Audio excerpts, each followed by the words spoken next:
What's up, y'all? It's your girl Christina, and I'm back for another review. I decided to go ahead and review Married at First Sight. I noticed that I'm getting very into the show, and I even live tweeted the other day, and I got like a lot of feedback about it. So it's just like, okay, well, maybe I just need to review this since, you know, my followers on Twitter or people on Twitter was feeling it. But, you know, I want to review Married at First Sight, so I want to give y'all a little insight. Oh, look at that. I did watch it last season. My best friend forced me to watch it, but I really wasn't feeling it. After a while, it really started to get annoying because all of the couples minus like the Jessica and whatever, the Caucasian couple or whatever, they were like the only ones who were obviously going to make it in the situation. All the other couples was getting on my damn nerves. So yes, I am familiar with the show. I just was not a big fan of last year's season. So yes, I want to go ahead and give this one a go because I do like the couples. Okay, so I think I'm gonna break it down based on couples.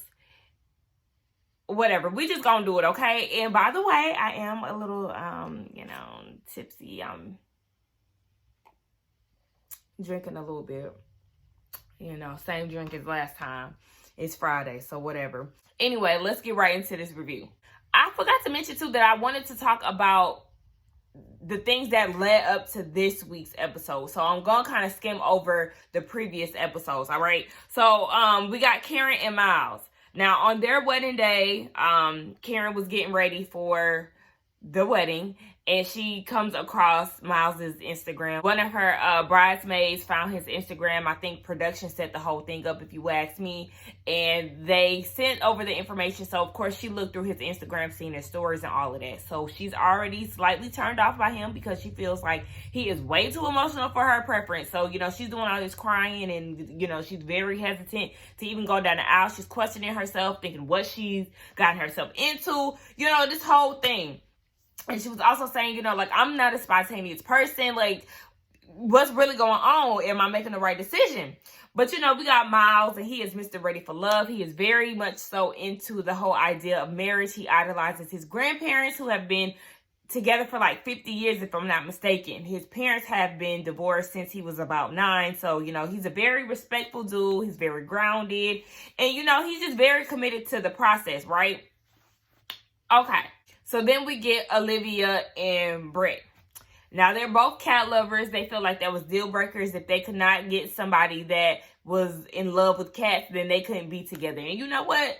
I respect that because I used to have cats as well, Yeah, y'all know how that go.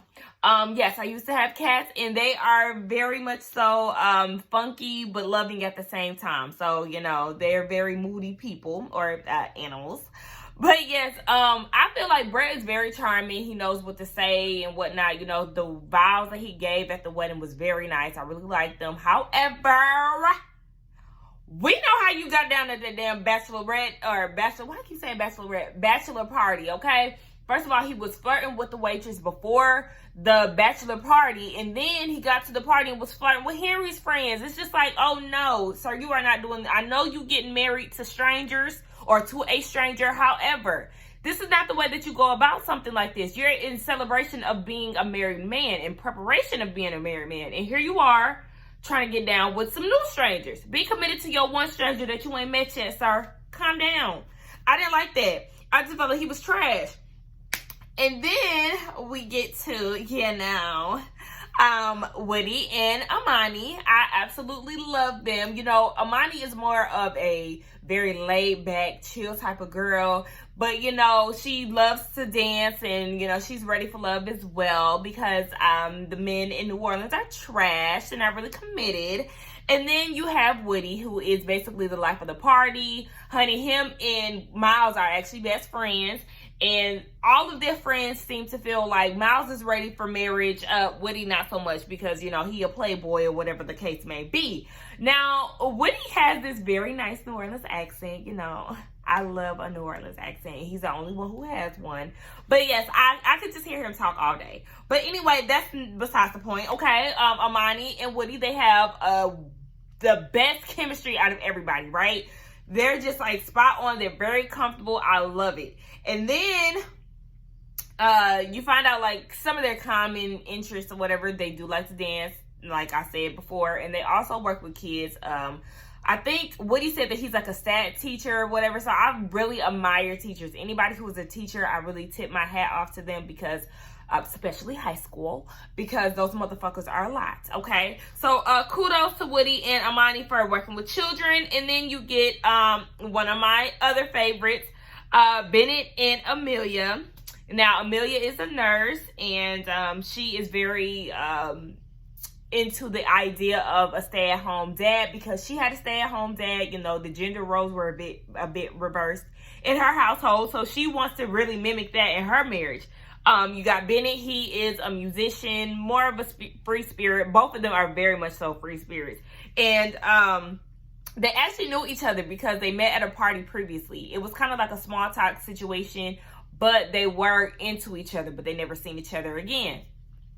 Look at how the universe brought them together, right? That shit is so crazy. So, you know, they're feeling each other. I feel like they are very unique. Their wedding was very unique, to say the least. Miss Amelia, she looked like she had a bird's nest on her head. A bird and a nest on her head. And she had like her bridesmaids were looking like the fairy godmoms of Sleeping Beauty. And then you got, who was it? She looked like, to me, I told my mama when I watched the episode, like, she looked like the crazy girl who was in Good Burger. The one that Kyle Mitchell was, is it Kyle Mitchell? I think, yeah, he was, when they went to the psych ward, she looked just like that lady. Google it. Y'all know who I'm talking about. But yes, Bennett is more like outside of like the whole social media world. He really doesn't do too much of the internets and things of that sort. You know, he has a flip phone, honey. He is very much old school, okay? But I'm here for both of them. I feel like they are the perfect match for each other. The matchmakers did a great job with them, right? So then we get to where the matchmakers had actually failed us with Henry and Christina. Honey, listen. I feel like they have no type of chemistry whatsoever. They're very awkward together, and I really put the awkwardness heavy on Henry, right? So Henry is a planner. He's very shy. He really doesn't do a lot as far as communicating, unless you're talking about politics or Tom Brady. Honey, if that's all that you got to talk about, I'm asleep. And then you got Christina, who is more of an adventurous person. She's a flight attendant, so you know she's seen some of the world. And I just feel like they're not really a good match. And it doesn't take a rocket scientist to figure that out. Now, Christina, you know, she has a little attitude. She is a bit impatient. She was definitely a bridezilla. She's not really taken well to production as well, because right before her walking down the aisles, she was very rude to the production when they was asking her to do a diary cam. And I was like, bitch. And then told her mom stop messing with her train on her dress, her veil on her dress, to her friends, like, I'm not moving, so y'all need to move out the way so I could do this diary cam. You know, just being real rude. So, she hasn't had a father figure growing up, so she feels like, you know, she is really wanting to have some type of relationship with a man, or not some type of relationship. She wants to be married, and she kind of mimics what the idea of marriage is based off of what she's seen on TV. She even said that nobody has even given her flowers before, with the exception of her grandfather. I can relate to that. These niggas is trash, sis. But anyway, sis has been in she was in a 5-year relationship, and that was 9 years ago, prior to them matching up with each other. Sis, like, where do you feel like you're prepared to get married to a stranger when you just got out of a relationship for 9 months ago? I feel like you need to give yourself some time to heal. I feel like those wounds are still very much so cut open fresh, and, you know, if you pour a little alcohol in them, bitch, it's gonna burn. Like, give it some time, honey. But anyway, we're just gonna fast forward over to the honeymoons, okay? And this is where stuff really starts to get interesting and things like that, okay? So, as far as Ben and Amelia, they are hitting it off good, right? The chemistry is there. Baby Bennett is in a nightgown, and I'm here for it. I don't know why. There is something about him that just is so intriguing to me. Both of them, really. But that Bennett, I want to be his best friend. Like, somebody, if y'all got his number, Instagram or something, y'all know, tell him that I'm looking to be his best friend. Like, what's up? But, you know, Amelia is in a good space. She feels like she's feeling lucky. You know, they're just all in like, very strong like. And then, Bennett said that he signed up because he wanted to say YOLO. And in his mind, he feels like YOLO is you only love once. Now, again, keep in mind that Mr. Bennett is not really up to times with pop culture and whatnot. So I'm surprised he knows what that is. But yes, he feels like that's what it means. Amelia says, you know, that's not really what it means, but you know, it's an acronym, so you can make it whatever you want. And you know, he says that he is crushing on his wife. Production asked him, you know, how do you feel about your wife? He said, you know, I'm crushing on her, you know, looking back over his shoulder to see if she's watching. You know, the whole thing was really cute. So then Amelia did ask him, like, okay, well, how do you feel like your childhood molded your past relationships? He is basically Mr. Nice Guy. He put himself before, he put his relationships before himself. So, you know, basically he was giving his all, and that kind of put a damper on the relationship because it made the person, his significant other, feel guilty about it. But, you know, Amelia was like, well, you know, thank God that I'm married to Mr. Nice Guy because, look, that's the jackpot for her. And look, they say nice guys finish last, but these days they really need to finish the fuck first because I'm not dealing with no damn toxic niggas. I'm done with that, okay? But anyway, yes, he flipped the question on Amelia, and she feels like her situations was that she's a very independent person, and her significant other was also independent as well. So, you know, with that comes a lot of movements, a lot of busyness, and then you tend to drift apart because she is a nurse, like I said before. So she moves around a lot. I think she said she moves every year, which is definitely a lot to handle, especially for somebody like Bennett who has not moved around a lot. So she says she moves around every year. She has to do residency, and, you know, nursing comes with a lot, right? So he asked her, okay, well, do you ever feel like you're going to settle down somewhere? And she really didn't answer the question. So it's just like, I mean, I'm sure he will follow her unless he feels like his job is demanding or whatever the case. But, I mean, I feel like they will really start to fall in love with each other. They're making a lot of progression throughout the episodes. So, I feel like eventually, if they are really committed to each other, Bennett will accompany her in going wherever she goes. And I say in company, catch the whole Greenleaf reference. Nonetheless, okay, on to the next. We are not talking about Karen and Miles. Okay, so they're trying to get adjusted to each other. More so Karen trying to get adjusted to, you know, dealing with the fact that she is a wife now to a stranger, right?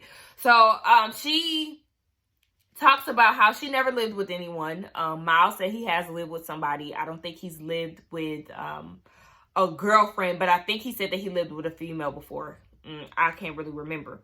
But, you know, she said there are times where she's going to want to be with herself. And I can definitely understand where she's coming from that because I'm very territorial with my space. Like, that's why I don't want to make a roommate decision or anything like that, especially with somebody that I care about, a loved one, a family, friend, anybody. I feel like when I move out my mama's house, because that's where I'm at now, it would definitely be by myself because I'm very territorial and I could tend to lash out if I feel like my space is invaded. So, yes, enough about me, honey. They're trying to find out ways, you know, stock on the doors or, you know, indications to where it's telling you I need my space. So, along the trip, Karen says that Miles is somebody that she's getting comfortable with. You know, he's very respectful. So, she is getting used to having him around because he's respectful. Okay, so then she also says that she is having a hard time adjusting to the marriage and asks Miles why he decided to do the show. Now, he decided to do the show because he always saw himself having a partner. You know, again, he has idolized his grandparents for this long marriage and he really wants to replicate that. Now, Karen starts to dig into her past relationship. You know, her ex cheated on her and had a love child. He had a baby on her, honey. That is the baby. If you want me out, let me not put that in the universe because that will not be my situation, Lord. So yes, they talk about that, but her thing is she really wants her and Miles to be on the same page. She wants communication. You know, communication is key. It's like I feel Karen on a lot of things. However, her actions really bug me. Like I had a feeling that I was not going to like her in episode 1 when she seen his Instagram and she felt like he was too emotional for her, which was not her type of man. How can you really pick up on who he really is off of a few snippets of his life on Instagram?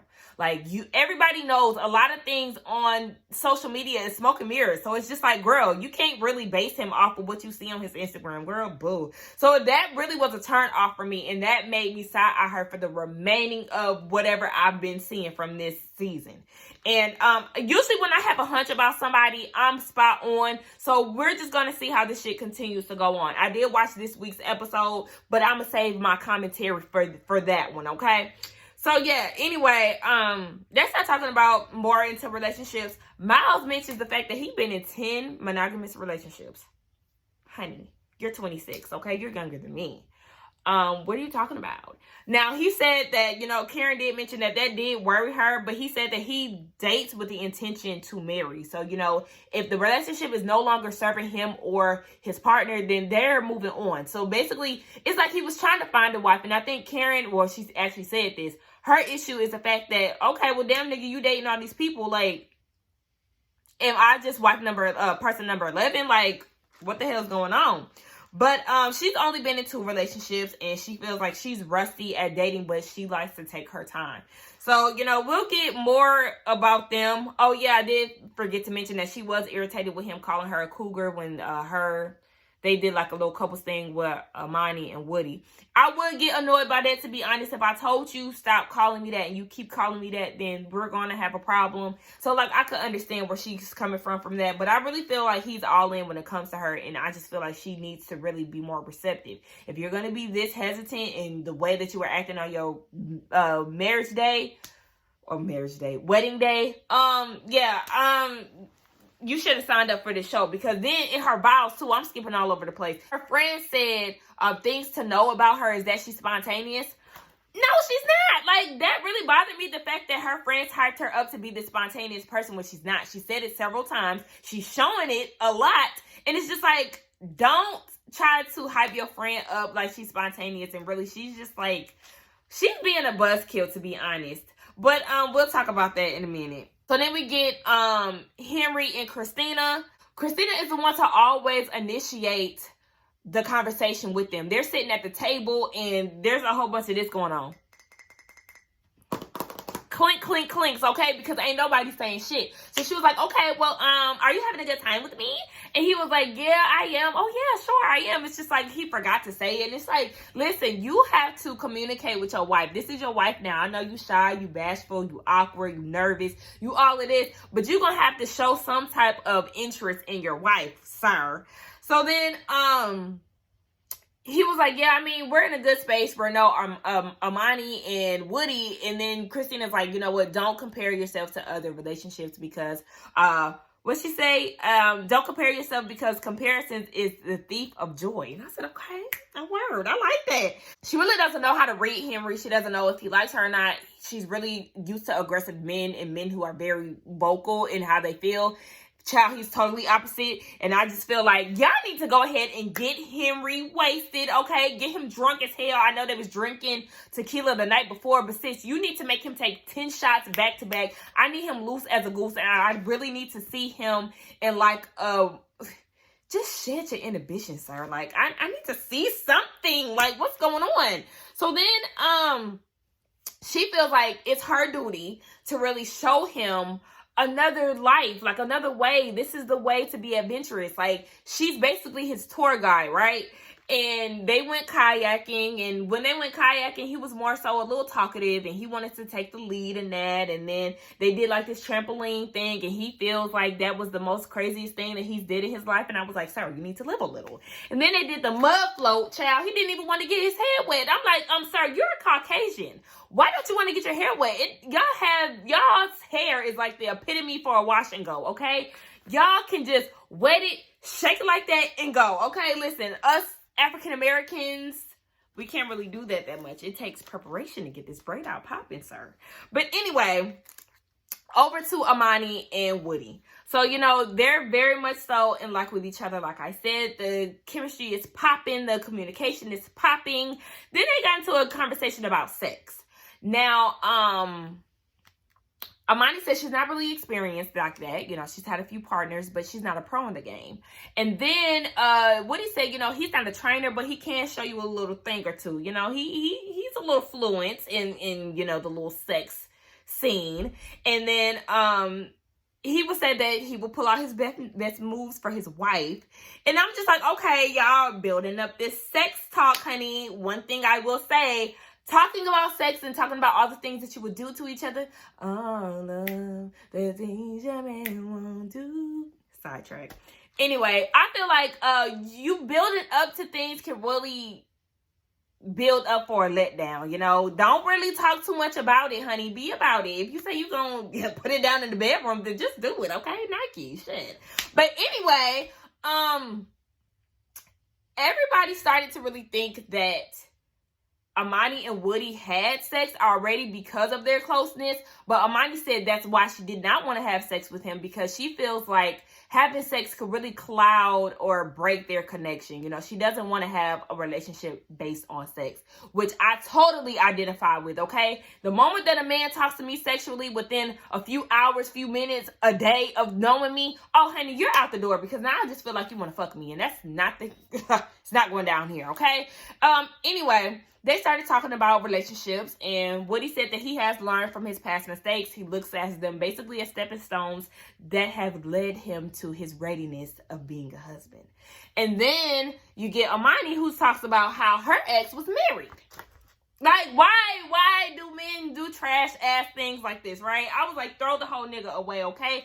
That nigga did that to lead you to your husband, okay? We just gonna look at the positive side of that. You met Woody. Y'all have amazing conversations, connections. I feel like I keep saying chemistry. You know what? Take a shot every time I say the word chemistry, okay? Or in my case, a sip. So, yeah. We get into Brett and Olivia.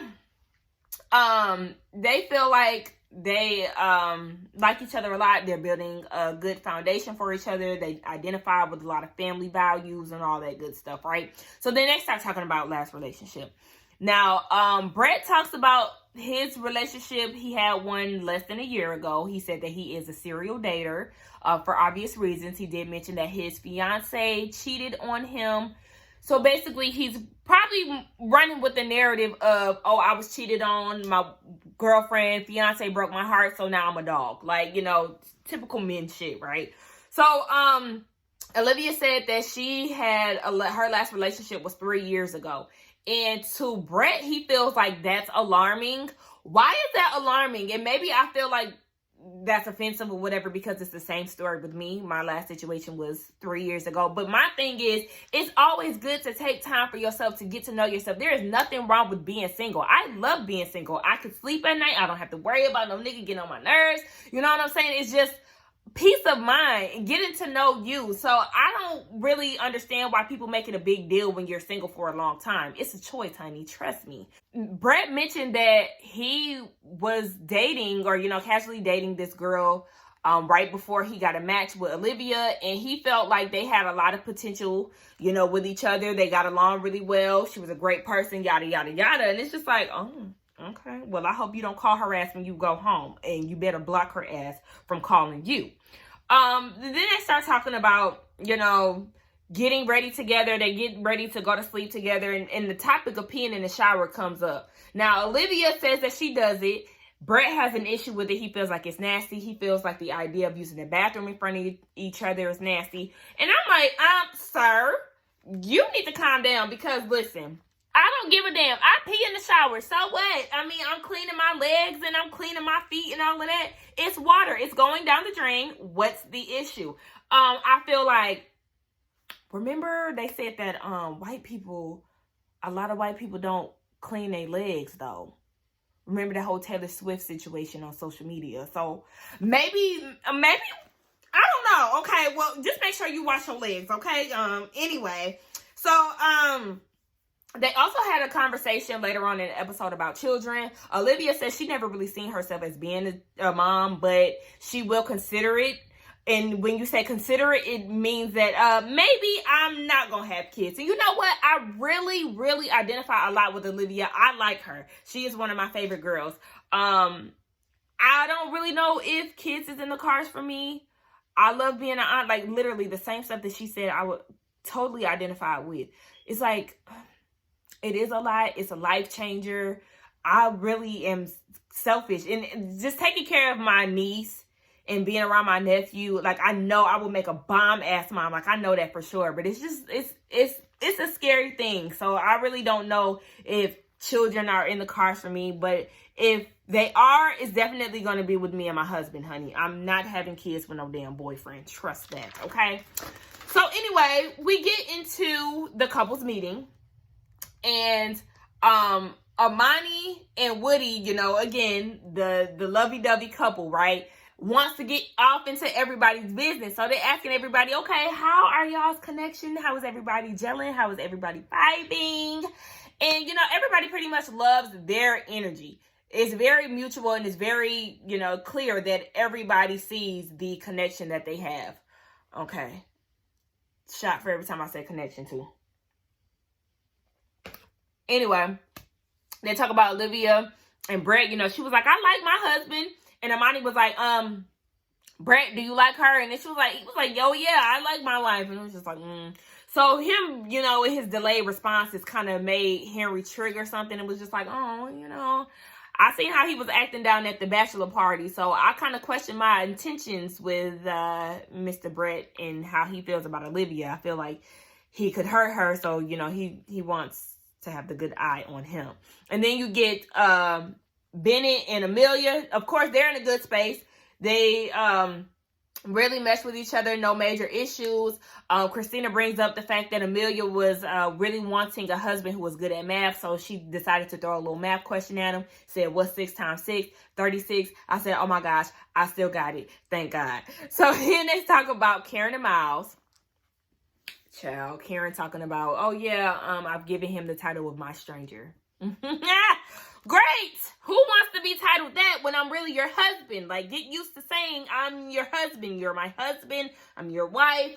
Not you're my stranger. Like, what the fuck? Like, that is just very off-putting. And I'm just like, ugh. So then Christina was saying the fact that she really identifies with what Karen is going through because they really aren't with men that are typically their type.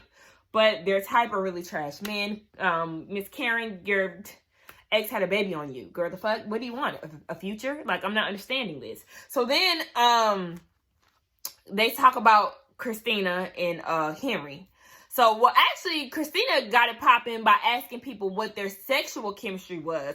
And then, you know, Amani and Woody, the tensions is high, right? They already anticipating the idea of having sex with each other. They took 2 showers together in the episode. So everybody knows, like, okay, y'all getting down. Y'all seeing nips and okay, anyway. So, then they asked Amelia and Bennett. They smooched a few times. Okay, Olivia and Brett, they don't really want to get into the whole conversation. They want to keep things private. But the chemistry is there. Okay, good. So then we get into Christina and Henry. Honey, their chemistry is dry as fuck. Okay, they ain't got none. He's not aggressive. She's not used to that. She's real impatient with the shits. Okay, down at their wedding day, she initiated the kiss. Like, sis is on go, and he's just like, take the training wheels off, sir. Live a little. Yes, you did something spontaneous with your life, and you married a stranger. Now it's time to make the best of the situation. Goodness. So, Christina said that she didn't really understand why they were a match, though she said that she will make her purpose in this marriage to get him to open up and live a little. But they're not affectionate at all. Everybody sees that. Woody is just like, I don't know if they even kissed before. Honey, no, they haven't kissed. They probably didn't even hold hands. Like, I'm trying to figure out how Henry got with his ex. Like, Henry, give us an example of, like, how you spit game to your ex. Like, I would be very interested in seeing that. Like, I just feel like, I don't know. But that was my thoughts on the episode up until this week's episode. I am going to do a separate video for that. Y'all know this show is like a good hour, what, an hour and a half long, 2 hours. It's just like, whoo, baby, that's a lot of notes. That's a lot of notes. But what I think I'm gonna do is base stuff off of the things that I tweeted, because, you know, I pretty much tweeted the highlights of the show. That way I won't be rambling for so long, because look, it's already 30 minutes on this damn video. But anyway, yes, y'all let me know whether or not y'all really like this show. If y'all watch the show, if y'all gonna watch the show because I review it now, whatever, okay? Don't forget to